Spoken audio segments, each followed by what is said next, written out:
second generation Ford Kuga was launched back in 2012, so it's not surprising that it seems seriously out of date both inside and out, and also not surprising that it ended up second best to its newer rivals, the Skoda Karoq or the Peugeot 3008. So we were about due a new model, and this, dear Car Buyer YouTube channel subscriber and presser of bell icon and thumbs up buttons, is it.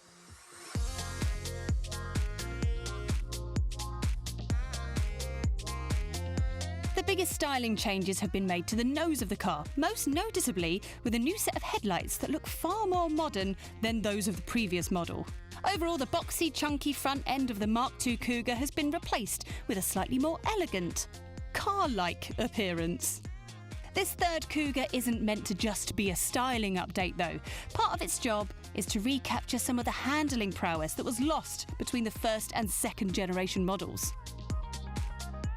So I know talk of handling prowess may seem a little bit strange, considering this is a family SUV and not a sports car. But I'll tell you why it's important. It's not that we're interested in how fast it will drive around a racetrack or how quickly it will get from 0 to 62, but how good a car drives does influence what it's like to live with, how accurate the steering is, if it leans on bends, how predictable it is, or how much grip that you have on corners. All those sort of things contribute to how safe and comfortable you feel behind the wheel. There are lots of cars in the mid-size SUV class at the moment, and choosing between them is not easy, but thankfully the Ford Kuga is one of the best to drive. Now, one of the first things that you'll notice is body control. So as you're going around corners, it stays completely flat rather than leaning like some other taller cars will do. So you don't feel like you're about to topple off the road. It's also nice for passengers because they're less likely to feel car sick on the twisty turny roads. Now the suspension is a little bit firmer than it was in the old car, and it makes handling much better, but it's not so firm that it's uncomfortable. So the Tiguan is slightly better at smoothing out the lumps and bumps in the road, but there's not much in it. The Ford Kuga feels more engaging and agile than the VW. The Kuga comes with a choice of 2 petrol engines, 3 diesels and 2 hybrid powertrains, one of which is a plug-in. The PHEV has 222 brake horsepower, can do 35 miles of pure electric running, claims 201.8 miles per gallon, and its CO2 emissions figure of 32 grams per kilometre makes it the obvious choice for company car users. The entry-level petrol and diesel options both have 118 brake horsepower, and you're likely to find the car feels a bit underpowered with either of them under the bonnet. So we'd recommend the 148 brake horsepower 1.5 litre petrol or the 2 litre diesel with the same amount of power.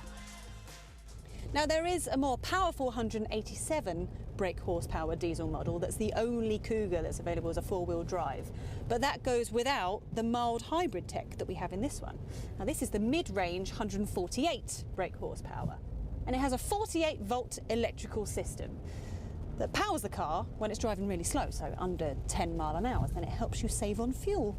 And it works really smooth, and it helps this car be the most economical in the range, obviously apart from the plug-in hybrid.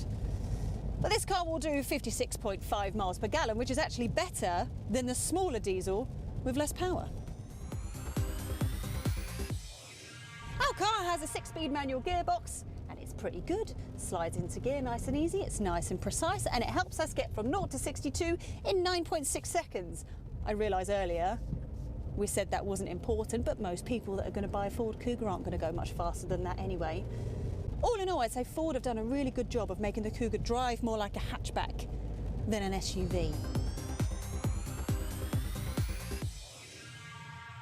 So, it's much better to drive than the old car, but how much has the interior changed? Well, there's not many surprises, really. If you've seen the new interior of the Ford Fiesta, the Focus, the Puma, then you'll recognise most of what you see in here. It's not the last word of avant-garde design flair, but it's well built, and it looks quite smart.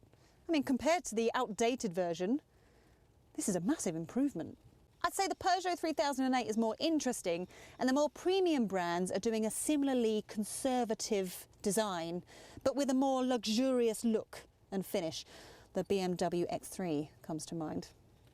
Now, Ford hasn't completely done away with all the buttons and the switches, which I'm quite thankful for, really, because it's much easier to use those rather than the touchscreen while driving. And the Sync 3 infotainment system comes as standard across the range, and it's nice and easy to use. Also has Apple CarPlay and Android Auto, which makes your life easier anyway. This titanium model comes with a few nice extras. We have dual zone control, ambient lighting, and a Bang & Olufsen hi-fi system. So my only bugbear are these Kuga seats. I know it's a firmer ride anyway, but it's these that make it a little bit uncomfortable because it's quite flat, so it feels like you have less support. I had a long journey getting here to the track today, and I ended up with a bit of a numb bum. There are 5 trim levels to choose from, starting with the entry-level Z-Tech and moving up through Titanium, ST-Line, ST-Line X, before you get to the range-topping Vignale model. The Z-Tech model is reasonably well equipped, coming with equipment including 17-inch alloy wheels, a Sync 3 8-inch infotainment system, manual aircon, keyless start, a wireless phone charging pad, front and rear parking sensors and cruise control. Going for the titanium model is necessary if you want to buy the plug-in hybrid or the most powerful diesel engine. But it also adds bigger wheels, LED headlights, climate control, the upgraded audio system and some leather trim for the seats, as well as some other few luxuries. The 2 ST-Line trims gives the Kuga a sportier look and adds some more equipment, including a fully digital instrument display behind the steering wheel. By the time you get to the Vignale model, the Kuga is almost groaning under the weight of the luxury extras on board, but the price has become high enough to make your poor eyes water. We'd recommend sticking with the titanium model we've got here, or the first of the 2 ST-Line trims if you prefer the styling. Now, the Ford Kuga is bigger than ever before, which means you've got more room for passengers and bigger boot space. Now, one of the nice practical touches is that the rear seat can be moved backwards and forwards, so you can create more space in here with a maximum space of 526 litres, or you can pull the chair all the way back and have 475 litres in the boot and then a little bit more legroom for your passengers. There's hardly any lip, so lugging luggage inside and out is nice and easy. Nice flat boot floor, a big open square space when you open the boot. Now, I know the Skoda Karoq offers marginally more space in the boot, but there's not that much in it, if I'm honest.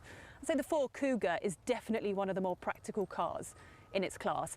It's worth noting that, one, if you go for the plug-in hybrid, that's going to take up an extra 50 to 60 litres of boot space, and 2, if you're going to use the Ford Kuga for towing, it's worth checking which engine you go for, as they all have different ratings.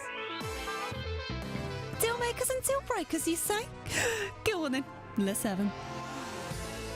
For a family SUV, the Kuga is great to drive. There's plenty of room for passengers, a sliding rear bench and a big, well-shaped boot. The Kuga is at or near the top of its class in a few areas, but it's by no means the most expensive. The suspension helps with how stable and agile the car feels, but it can sometimes feel fidgety, especially at higher speeds. You're likely to think that the 118 brake horsepower petrol and diesel engines feel weedy in a car of this size. It may not come as a surprise when I tell you there are lots of SUVs and crossovers available at the moment. People blooming love them, and sometimes it's so hard to choose between them, which is why it was so nice when the new Kuga came along. And that's because there are certain aspects where it really excels. It's arguably the best car to drive in its class. It's also one of the more practical cars in its class as well. There are so many cars that are great all-rounders, but they don't have that extra something special. So when something that comes along that really stands out, it's a relief. Now, the old Kuga was outdated and a little bit dull, but this new one will be suitable for any family. It feels like the Ford Kuga is back at its best, and it was worth the wait. If you enjoyed this video, then why not watch our Peugeot 3008 review or our SUV playlist. Thanks for watching.